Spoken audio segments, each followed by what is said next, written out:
TV पर भी, ये केवल एक वर्ग विशेष की आस्थाओं को बदनाम करने के लिए या उनकी आस्था से मतलब आस्था को समाप्त करने का जो एक षड्यंत्र चल रहा है ना, सनातन को शुरू कर दो, वो तो फिर सीधा हो गया, फिर वर्ग विशेष नहीं हुआ, फिर सीधा हो गया। हाँ तो फिर क्लियर ही करें, अब जब आपने कह दिया तो क्लियर ही करें।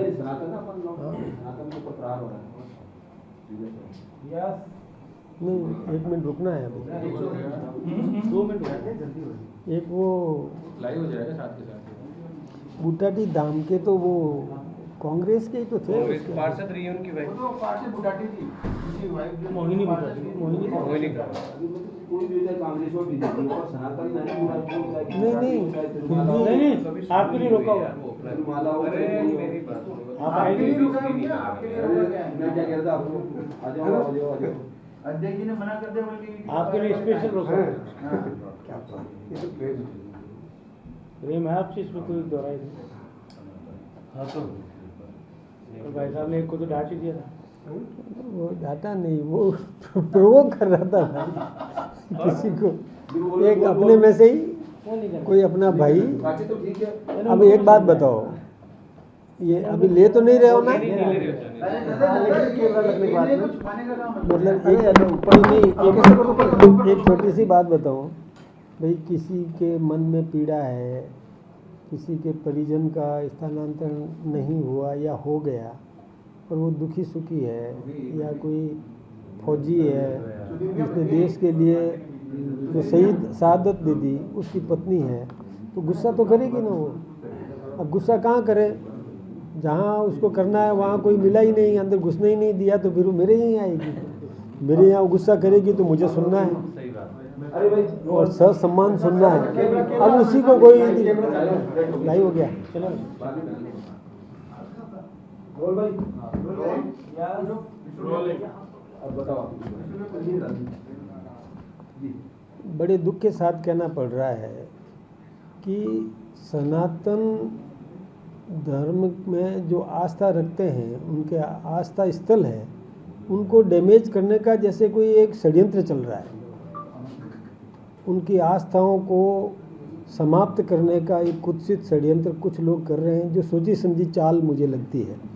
ये भी संभव है कि उसमें कुछ विदेशी ताकतें लगी हो, जो हमारे समाज के उन लोगों को भ्रमित करने का षड्यंत्र कर रहे हैं। अब कभी तो वो राम जन्मभूमि मंदिर को लेकर करते हैं, कभी अभी एक बूटाटी धाम को लेकर के कर दिया। वैसे तो अभी डोटासरा जी ने कल जो स्टेटमेंट दिया बड़ा दुर्भाग्यपूर्ण है कि बूटाटी धाम के लिए भी उन्होंने ये कह दिया कि ये चंदा चोरी। अब बूटाटी धाम में तो कांग्रेस के व्यक्ति थे, जो उसके जो मैनेजमेंट जिनके हाथ में था वो कांग्रेस के थे, और उनकी पत्नी कांग्रेस की पार्षद भी रही है। पता नहीं, अब डोटासरा जी को तो पता ही नहीं है, सेल्फ गोल कर दिया। ये सेल्फ गोल है डोटासरा जी का, है ना। उन्होंने सोचा तो था कि हमें बदनाम करें, अब वो उनके खुद के पैरों में आग लग गई। उन्हीं के लोगों ने जब ये सब किया है और वो सामने भी आ गया।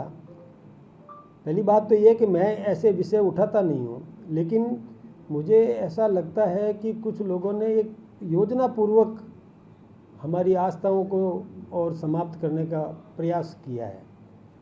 कभी राम मंदिर को लेकर के, राम मंदिर में वो लोग जिनका कोई लेना देना नहीं है, न तो उन्होंने आस्था दिखाई, यहाँ तक कि कोर्ट में एफिडेविट भी दे दिया कि राम तो हुए ही नहीं, काल्पनिक है।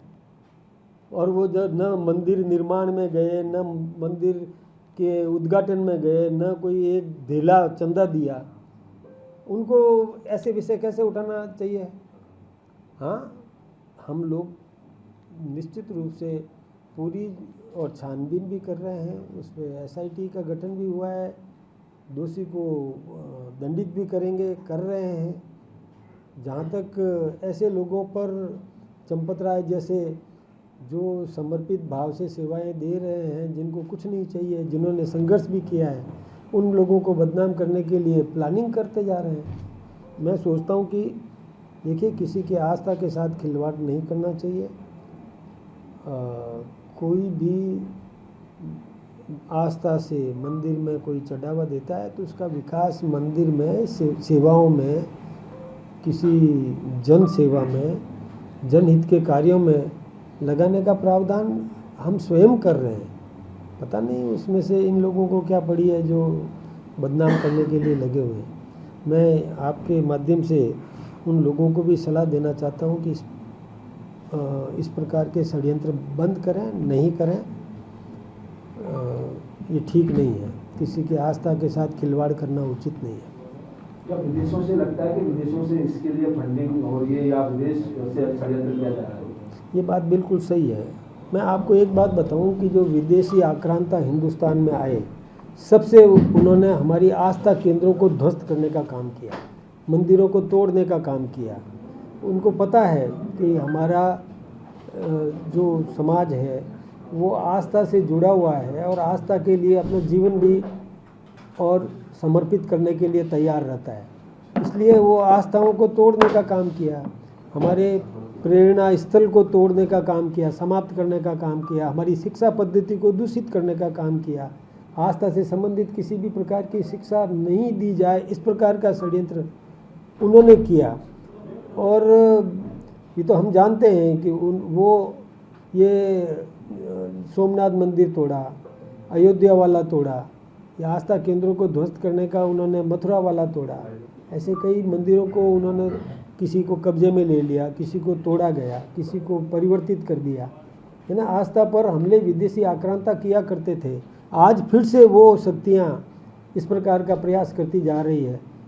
निश्चित रूप से हम उसकी निंदा करते हैं और ऐसे लोगों की छानबीन करके उनको बेनकाब किया जाना चाहिए। हम सरकार से भी आग्रह करेंगे। सरकार भी बीजेपी की है, ऐसे में कैसे संभव हो पा रहा है? तो सरकार से भी आप कुछ पत्र लिखेंगे? निश्चित रूप से मैं इसको सदन में भी उठाऊंगा इस विषय को, और उचित माध्यम से हम कहेंगे कि इसके पीछे कौन शक्तियां काम कर रही है, उनका पता लगाकर और बेनकाब किया जाना चाहिए, ताकि वो हमारी आस्थाओं से खिलवाड़ नहीं कर सके।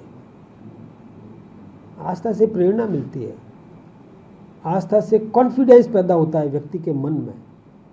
जब किसी मंदिर में वो दर्शन करता है तो उसके मन में ये विश्वास होता है कि मुझे आशीर्वाद मिल गया भगवान का, तो उसका आत्मबल बढ़ता है। कॉन्फिडेंस से वो जहाँ कहीं जाता है वो सफलता प्राप्त करता है, तो इससे आस्था प्रबल होती है। अब उसी में इस प्रकार का कि चंदा चोरी इस प्रकार की बात करोगे तो आस्था के प्रति चोट होती है, ये ठीक बात नहीं है। सब आपने धार्मिक स्थलों की बात करी। कल राजस्थान के जोधपुर में माननीय न्यायालय ने भी बड़ी बात कही है कि राष्ट्र की सुरक्षा सर्वोपरि है। बुलडोजर एक्शन ऑपरेशन क्लीन लगातार केंद्रीय मंत्रालय की ओर से जारी कर रखा है। लगभग अब जैसलमेर में 300 को नोटिस दिया है। उस कार्रवाई को किस तरह से देखते हैं? क्योंकि वो जिनको अवैध नोटिस करार दिया है वो ये कह रहे हैं कि तुष्टीकरण की राजनीति हो रही है बीजेपी की सरकार।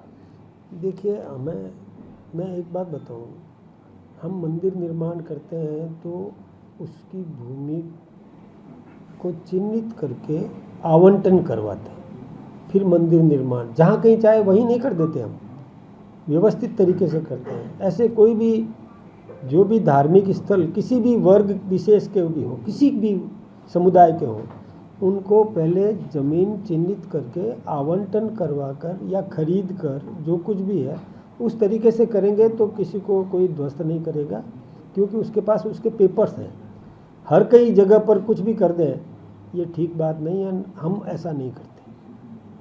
बॉर्डर पर जो ऑपरेशन क्लीन चल रहा है सर, उसको लेकर क्या कहेंगे? क्योंकि बहुत ज़्यादा ज़रूरी था ऑपरेशन क्लीन। दूसरी तरफ से नाकेबाजी भी, हथियार भी, जासूसी भी, बहुत सारे डर थे। देखिए, ये बात सभी जानते हैं कि देश की सुरक्षा पहले है, सीमाओं की सुरक्षा बहुत आवश्यक है। और यदि कोई व्यक्ति ऐसे किसी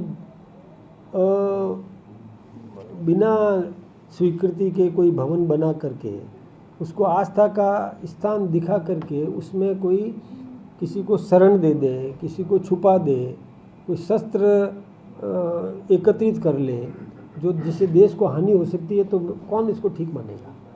इसलिए यदि कहीं पर भी देश की सुरक्षा को ध्यान में रख कर के कोई काम किया जाता है, तो वो तो प्रत्येक देश का नागरिक इसको ठीक मानता है, होना ही चाहिए। देश की सुरक्षा पहले।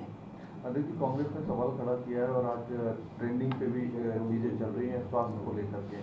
प्रसूताओं की लगातार मौतें हो रही हैं, स्वास्थ्य मंत्री जो है वो खिल्ली उड़ा रहे हैं, वो प्रेस कॉन्फ्रेंस भी कर रहे हैं, लेकिन हंसते हुए कह रहे हैं कि ब्रेक के बाद जवाब देंगे। तमाम आरोप और सोशल मीडिया पर बहुत सारी चीज़ें ट्रेंड कर रही है, सरकार और संगठन के लिए डेंट पैदा कर रही है। देखिए, ये बात बहुत दुखद है कि किसी भी प्रसूता की इलाज के दरमियान यदि दुखद घटना हो जाए, किसी के साथ अप्रिय हो जाए, ये बड़ा दुखद है। इसकी चिंता है और सभी चिंता कर रहे हैं। हमारी सरकार भी पूरी चिंतित है।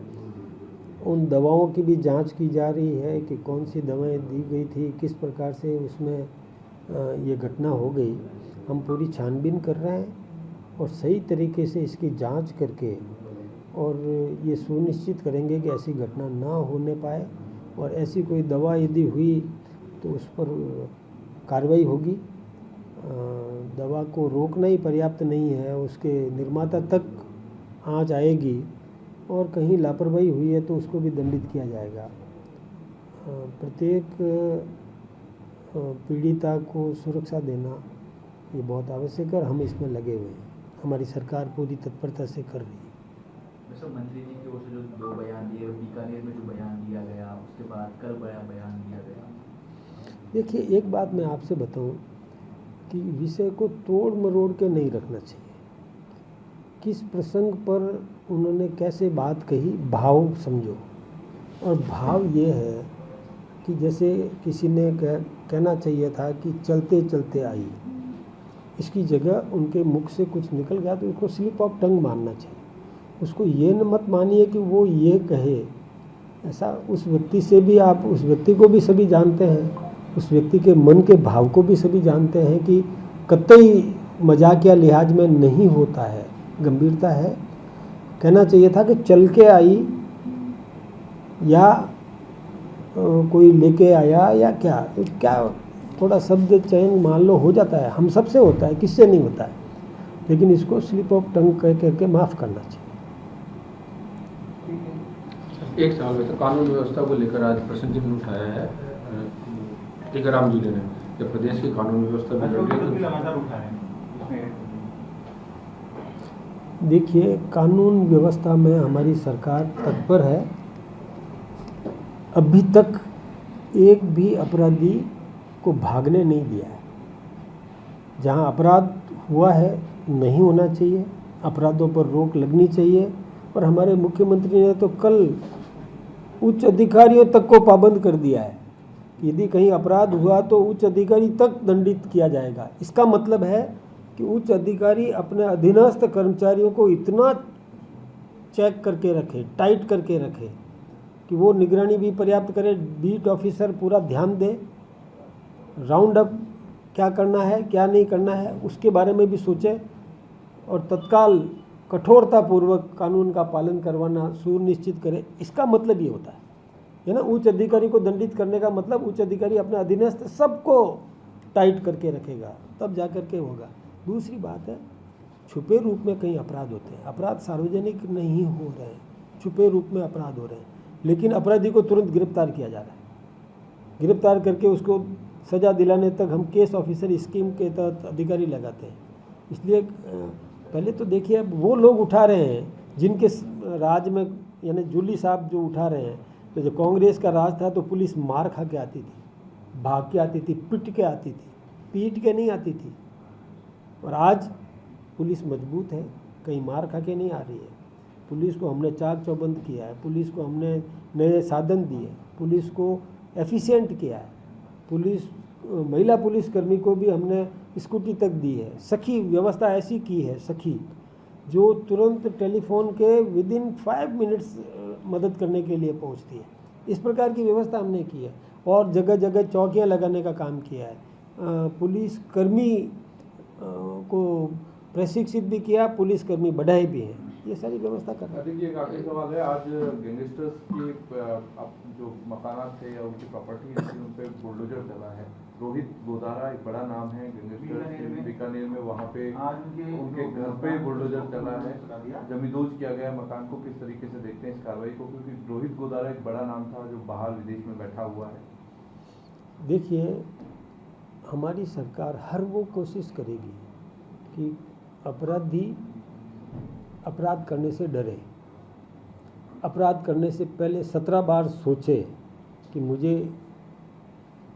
मैंने यदि ऐसा कोई कृत्य किया तो उसका परिणाम क्या होगा। तो ठीक है ना, ये होना चाहिए, थोड़ा भय अपराधियों में होना चाहिए।